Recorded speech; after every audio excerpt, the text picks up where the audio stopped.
السلام علیکم دوستو، ویڈیو پسند آئے تو مزید ویڈیوز کے لیے ہمارے چینل کو ضرور سبسکرائب کیجیے گا، شکریہ۔ گزشتہ دنوں متحدہ عرب امارات کی سمندری حدود میں بارودی مواد سے 4 بحری جہاز کو نشانہ بنایا گیا، جس سے چاروں جہازوں میں 5 سے 10 فٹ چوڑے سوراخ ہو گئے اور وہ ناکارہ ہو کر رہ گئے۔ امریکی فوج نے ابتدائی تحقیقات میں اس واردات کا ذمہ دار ایران کو ٹھہرایا اور کہا کہ بحری جہازوں پر یہ حملہ ایران نے خود یا اپنی کسی پراکسی کے ذریعے کروایا ہے۔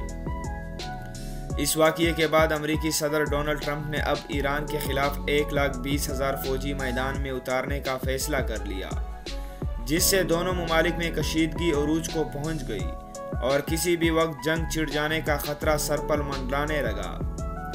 دی میرر کے مطابق امریکہ کی طرف سے یہ فوج مشرقی وسطی میں تعینات کی جائے گی۔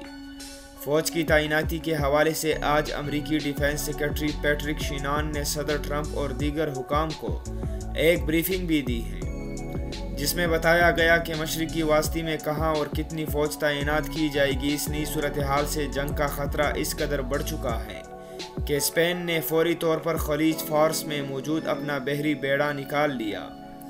امریکی حکام کا کہنا ہے کہ مشرقی وسطی میں پہلے سے موجود امریکی فوجیوں کو ایران کی طرف سے حملے کا شدید خطرہ ہے، جس کے پیش نظر وہاں مزید فوجی تعینات کرنے کا فیصلہ کیا گیا۔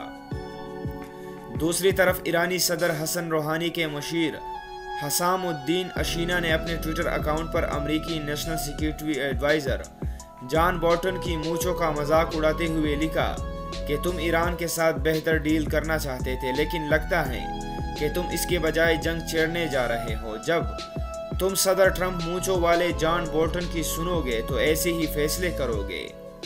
2020 میں گڈ لک۔ رپورٹ کے مطابق جان بولٹن کٹر قدامت پرست اور سخت گیر مشہور ہے اور ان کے اسی رویے کو ایرانی حکام پہلی بھی طنز کا نشانہ بنا چکے ہیں۔